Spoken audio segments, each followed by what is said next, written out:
ये दोस्तों प्रकाश knowledge solution channel पर आपका स्वागत करते हैं। कक्षा 10 प्रश्नावली 13.2 का दूसरा मैच देखेंगे। इससे पहले का सारा वीडियो चैनल पर उपलब्ध है, आप जाकर प्लेलिस्ट में देख सकते हैं।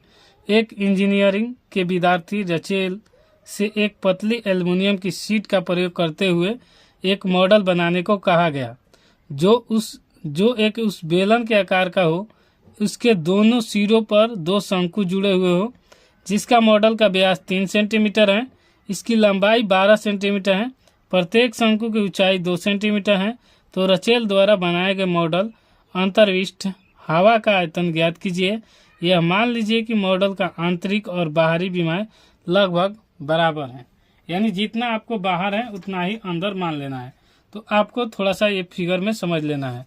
देखिए यहाँ पर हम अपने से जो चित्र बनाए हैं पूर्णतः प्रयास समझाने के लिए किए हैं। और यहाँ पर ये बेलन है, दोनों तरफ एक शंकु लगा हुआ है। आपको बोला गया है कि ये पूरी दूरी जो ये है, ये ऊंचाई जो है ये 12 है, ठीक है। आपको बोला है कि ये शंकु वाला जो भाग है यहाँ पर ये वाला और इसका भी, तो ये 2-2 सेंटीमीटर का है। अब यहाँ पर आपको समझ लेना है। अब इसका बेलन का ऊंचाई निकालना आपका काम है, इसका काम नहीं है। तो आपको आसानी से निकल सकता है। निकालने के लिए हम बता दे रहे हैं, शंकु आपको चित्र पार दे रहे हैं। तो यहाँ पर शंकु के और बेलन का आयतन बना दिए। तो जैसे ये पूरा 12 है, आप समझिएगा ये 2 सेंटीमीटर है और ये 2 सेंटीमीटर है। तो ये 2-2 कितना हो जाएगा, तो 4 निकल जाएगा। तो ये बचा हुआ भाग कितना हो जाएगा, तो 8 सेंटीमीटर, यानी बेलन की ऊंचाई होगी 8 सेंटीमीटर। कहाँ है कि 3 सेंटीमीटर व्यास आप यहाँ से और यहाँ के बीच की दूरी को व्यास कहते हैं, तो इसके त्रिज्या आधे को कहते हैं। जैसे यहाँ पर 3 सेंटीमीटर का हो गया व्यास, अगर आर निकालना हो तो इसका 3/2 हो जाएगा, और यही दोनों के लिए आर का प्रयोग होगा। तो आइए बेलन का आयतन और शंकु का आयतन निकाल के, 2 शंकु है तो 2 शंकु का आयतन निकालेंगे और दोनों को जोड़ देंगे तो हमारा आंसर आ जाएगा। इसमें भी कहा है कि पाई का मॉडल में ही लीजिएगा, तो पाई का ही मान रखकर बनाएंगे। इस प्रकार जो डाटा दिया है हमने डाटा को लिख लिया। बेलन की ऊंचाई तो 12 - 2 + 2, यानी ये 2 और इसके बाद ये वाला 2 घटा दिए हैं, तो यहाँ से 4 घटा है और उसके बाद 12 में से 4 घटेगा तो 8 हो जाएगा, और 8 हो गया। और बेलन की त्रिज्या दिया है 3/2, क्योंकि व्यास दिया है 3 सेंटीमीटर, तो व्यास के आधे को त्रिज्या कहते हैं।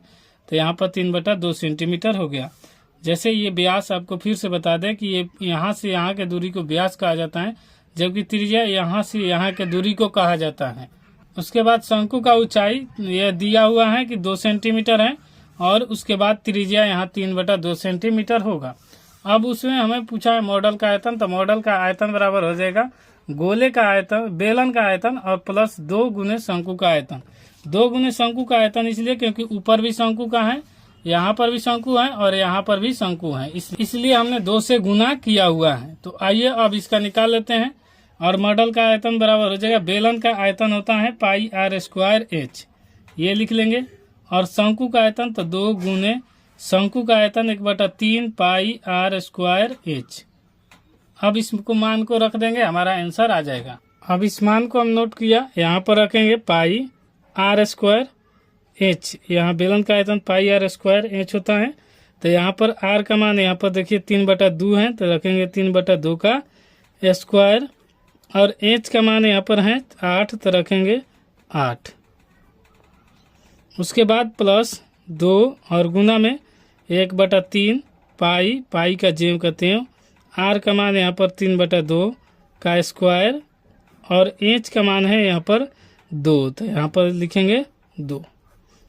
अब इसको हल करेंगे तो पाई और ये तितरी का 9 हो जाएगा, और 2 दूनी 4 गुने 8 हो जाएगा, प्लस 2 और इसके बाद 1/3 पाई, और यहाँ पर तितरी का 9 गुने 4 बटा में हो जाएगा और गुने में 2। उसके बाद यहाँ पर कटा देते हैं, जैसे कटाएंगे तो 4 दूनी 8 हो जाएगा, और ये हो जाएगा 9 दूनी 18 पाई। उसी प्रकार यहाँ पर 3 से कटाएंगे तो तितरी का 9, और ये हो जाएगा 2 दूनी 4, तो यहाँ पर 2 गुने ये 3 पाई बटा में हो जाएगा ये 2, तो ये 2 लिखेंगे। अब इसको 2 से 2 को कटा देते हैं तो हो जाएगा 18 पाई प्लस में 3 पाई, और 18 3 जोड़ेंगे तो आ जाएगा 21 पाई। अगर आपका ये आंसर नहीं दिया होगा तो पाई का मान रख सकते हैं। पाई का मान रखेंगे तो 21 गुने 22/7, और 7 को भागा देंगे तो 70 का 21, और 22 तिया 66, और ये सेंटीमीटर क्यूब। और यही हमारा आंसर हो जाएगा। और दोस्तों वीडियो पसंद आए तो लाइक शेयर सब्सक्राइब जरूर कीजिए। कोई भी दिक्कत होता है तो कमेंट बॉक्स में अपना रिप्लाई जरूर दीजिए, उसका अगला सलूशन में हल किया जाएगा।